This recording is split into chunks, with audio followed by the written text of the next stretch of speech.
নমস্কার বন্ধুরা, সবাইকে শুভ সকালের অনেক অনেক শুভেচ্ছা জানিয়ে তোমাদের পছন্দের ধারাবাহিক শুভ বিবাহের আজকের পর্বের রিভিউ আমি শুরু করছি। শুরুতে আমরা দেখতে পাচ্ছি যে সুধারা মন্দিরে পুজো দিতে যাচ্ছে। তো পথে তাদের গাড়ি আটকে গেছে, কারণ রাস্তাতে একটা গাছ ভেঙে পড়েছে। সেই কারণে সুধা তো খুব চিন্তা করছে। ঝিনুক বলছে যে এত চিন্তা করছিস কেন তুই?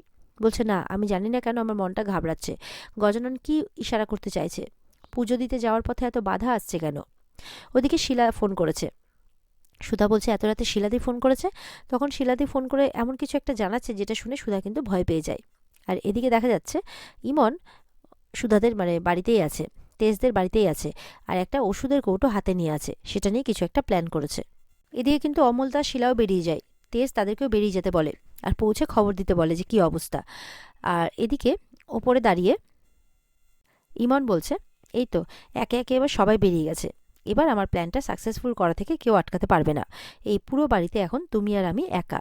এদিকে সুধা তো চিন্তা করেই যাচ্ছে। সুধা বলছে যে শিলাদিও বেরিয়েছে, তার মেয়ে নাকি অসুস্থ হয়ে পড়েছে, সেই কারণে এমার্জেন্সিতে।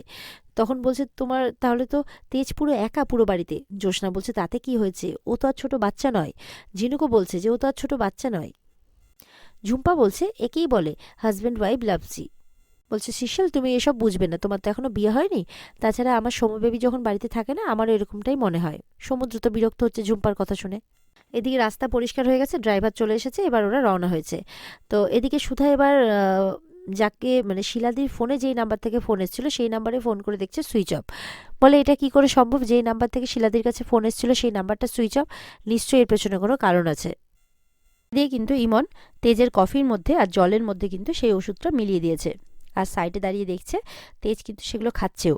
মনে মনে বলছে একবার পুরো কফিটা শেষ করো, তারপরে তো খেলাটা শুরু হবে। এদিকে সুধা গার্ডকে ফোন করছে। গার্ড বলছে যে দাদাবাবু তো অনেকক্ষণ আগেই অফিস থেকে বাড়ি ফিরে গেছেন, কিন্তু কিছুক্ষণ আগে একজন মহিলাও এসেছে। বলে কোন মহিলা? বলছে আমি তো নতুন এসেছি ম্যাডাম, তাই আমি চিনতে পারবো না। এটা শুনে তো সুধা আরও চিন্তায় পড়ে যায়। এদিকে ওষুধটা খেয়ে নেওয়ার পর কিন্তু তেজের শরীরটা কেমন করছে। তেজ চোখের সামনে ঝাপসা দেখছে, শরীর টাল খাচ্ছে, দাঁড়াতেও পাচ্ছে না, পড়ে যাচ্ছে। সেই সুযোগে কিন্তু ইমন ঘরে আসে। ইমনকে দেখে তেজ সুধা মনে করছে। বলে সুধা তুমি ফিরে এসেছো? তখন ইমন কাছে আসতেই কিন্তু বলে যে না, তুমি আমার সুধা নও, তুমি অন্য কেউ। বলে আমি তোমার সুধা, দেখো। তেজের সাথে জোরাজোরি করতে থাকে। বলে দেখো আমি তোমার সুধা, দেখো তুমি বুঝতে পারছো না। আচ্ছা আসো, তুমি আমার কাছে এসো, এসে আমার কাছে বসো। এরপর তেজকে নিয়ে নিজের কাছে বসায়। তেজের মাথা কিন্তু সমানে ঘুরে যাচ্ছে, সমানে চোখের সামনে ঝাপসা দেখছে। পরে বলছে কি হয়েছে তেজ, শরীর খারাপ লাগছে, জল খাবে? তখন জল এনে দেয়। তেজ জল খাবে বলছে, সেই জলেও তো ওষুধ মেলানো আছে। সেই জলটাও তেজ খেয়ে ফেলে। এরপর কিন্তু তেজের হুঁশ একদম হারিয়ে যায়। আর এদিকে ইমন কিন্তু নিজের ফোনের ক্যামেরাটা অন করে রেখে দেয়, যে তেজের সাথে ইন্টিমেট অবস্থায় কিন্তু সেই ভিডিওটা করে নেবে ইমন। এই হিসেবে একটা রোম্যান্টিক মিউজিক চালিয়ে দেয়, ক্যান্ডেল জ্বালিয়ে দেয়, আর তেজকে সমানে নিজের কাছে টানার চেষ্টা করে। তেজ কিন্তু বুঝতে পারছে যে এটা সুধা নয়। তেজ বারবার করে দূরে ঠেলার চেষ্টা করছে, আর ইমন ততটাই কাছে টানছে তেজকে। এরপরে দেখা যাচ্ছে কিছুক্ষণের মধ্যেই সুধা কোনো ক্রমে বাড়ি এসে পৌঁছয়। আর তেজ তেজ বলে ডাকতে থাকে। আর ইমন তো নিচ থেকে সুধার গলা পাচ্ছে। বলে এ কি, সুধা এই সময় এখানে কি করে এসে পৌঁছলো? এরপরে ইমন গিয়ে কিন্তু ঘরের একটা কোণে লুকিয়ে পড়ে। আর সুধা চলে আসে ঘরের মধ্যে। এসে দেখে কি ব্যাপার, এখানে তো ক্যান্ডেল জ্বলছে কেন? তেজও বিছানার উপরে শুয়ে আছে, ব্যাপারটা কি? তেজকে বলছে তেজ এসব কি? তেজ তখন সুধাকে দেখে বলছে সুধা তুমি এসেছো? বলে এসব কি ক্যান্ডেল জ্বলছে? বলে এসব আমি তোমার জন্য করেছি। তেজ বলছে। তেজ তো কোনো হুঁশেই নেই, তাই তেজ কি বলছে কি করছে কিচ্ছু বুঝতে পারছে না। সুধা বলছে কি এইসব কিছু তুমি করেছো? তার মানে তুমি ইচ্ছে করে এই সমস্ত কিছু করেছো? তেজ বলছে হ্যাঁ আমি ইচ্ছে করে করেছি। সুধা বলছে সিকিউরিটি যে এসেছিল বললো আমাকে যে এখানে কেউ এসেছিল। তখন তেজ বলছে কেউ নেই, শুধু তুমি আর আমি আছি। এই বলে সুধাকে কাছে টানছে তেজ। ইমনের তো এসব দেখে মোটেও ভালো লাগছে না। সুধা বলছে কিন্তু কেন করেছো তুমি এসব? তেজ বলছে আমার বউ তো সারাক্ষণ বাড়ি সামলাতেই ব্যস্ত, আমার জন্য তো সময় নেই। তেজ বলছে কথাই বলে না, ভালোবেসে কিছু চাইলে চারপাশটা স্বপ্নের মতো রঙিন হয়ে যায়। বলে দেখো চারপাশটা রঙিন হয়ে আছে, তুমি আমার দেখা সেই সুন্দর স্বপ্ন সুধা। বলছে আর কজনের স্বপ্ন পূরণ হয় এইভাবে? সুধা বলছে তুমি এসব ফিল্মি ডায়লগ বন্ধ করো তেজ, তুমি জানো আমি কিভাবে এই বাড়িতে এসে পৌঁছচ্ছি, কোন পরিস্থিতিতে? তখন তেজ বলছে কিভাবে? সুধা বলছে যে আমি তোমাকে সেটা বলে বোঝাতে পারবো না তেজ, আমি খুব ভয় পেয়ে গিয়েছিলাম। ঠিক তখনই বিদ্যুৎ চমকাচ্ছে, আর সুধা গিয়ে সেই ভয়ে তেজকে জড়িয়ে ধরে। ইমন বলছে এদিকে এদের ভালোবাসা একদম উতলে পড়ছে, অসহ্যকর। ওদিকে সুধার পেছন পেছন তেজ যেতে যেতে ইমনের হাতে কিন্তু চাপা লাগে। ইমন তো মুখ বন্ধ করে আছে, আওয়াজও করতে পারবে না। তেজ বলছে আজকে আমার আর তোমার মাঝখানে কেউ আসতে পারবে না সুধা। ইমন বলছে কোথায় ভেবেছিলাম ক্যান্ডেল লাইট রোম্যান্টিক মিউজিক চালিয়ে মানে তেজের সাথে সময় কাটাবো, কিন্তু সুধা চলে এলো কোথা থেকে। এই আমার জীবনটা একেবারে শেষ করেই ছাড়বে, এমন করে বলছে ইমন। এদিকে ইমন বলছে, না আমি এখানে থাকবো না। এই বলে ইমন চুপ করে সেখান থেকে বেরিয়ে যায়। আর তেজ আর সুধা কিন্তু অনেক কাছাকাছি চলে আসে।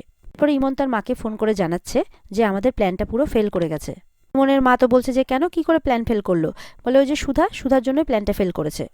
বলছে কিন্তু ফিরে এলো কি করে? ও তো তারাপীঠে পুজো দিতে গেছিল। বলে আই হ্যাভ নো আইডিয়া মম, আমি জানি না যে কিভাবে ফিরে এলো। বলছে এই মহিলা কোনো কম মেয়ে না, ও নিজের কাজটা ঠিক করে করতেই পারলো না। সার্থকের মায়ের কথা বলছে ইমনের মা। ইমন তোর মাকে বলছে কিছু একটা করো মম। বলে ঠিক আছে, তুমি চিল করো, তুমি বাড়ি চলে এসো, যা করার আমি করছি।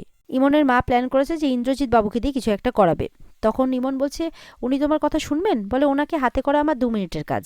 এই বলে তো ইমনের মা ফোন রেখে দেয় আর খুব হাসছে। আর এদিকে ইমন কিন্তু গজাননের কাছে এবার বসেছে। বলে তুমি কিসের গজানন শুনি? তুমি তো দেখছি এক চোখে শুধু সুধাকেই সাহায্য করে যাচ্ছ। আমি 3 বছর আগে তেজকে রিজেক্ট করেছিলাম বলে আজকে তুমি আমাকে শাস্তি দিচ্ছ। তবে আমি সুধাকে ছাড়বো না, কিছুতেই ছাড়বো না। এভাবে ঠাকুরের সামনে বসে বলছে ইমন। আর বলছে তেজের তো আজকে কিছু মনেই থাকবে না যে তেজ আজকে কি করেছে না করেছে। তেজ তোর হুঁশেই নেই। বলছে যে সুধা বোধহয় ভুলে গেছে যে ইমন হালদার কোনোদিনও হাঁটতে শেখেনি, কোনোদিনও না। এদিকে তেজ আর সুধা কিন্তু নিজেদের মধ্যে বেশ ভালোই আছে, দুজন দুজনের সাথে বেশ ভালোই সময় কাটাচ্ছে। আর এখানেই আজকের পর্ব শেষ হয়ে যায়। তো বন্ধুরা, এই ছিল আজকের পর্বের রিভিউ। ভালো লেগে থাকলে কিন্তু পর্বকে লাইক, কমেন্ট আর আমাদের সাথে জুড়ে থাকতে আমাদের চ্যানেলকে কিন্তু তোমরা সাবস্ক্রাইব করতে কেউ ভুলবে না। পর্বের বিস্তারিত দেখতে অবশ্যই তোমরা স্টার জলসা পর্দায় চোখ রাখবে। তাহলে দেখা হচ্ছে তোমাদের সাথে আগামীকালকে নতুন পর্বের রিভিউ নিয়ে। ততক্ষণ সবাই ভালো থাকবে। টাটা।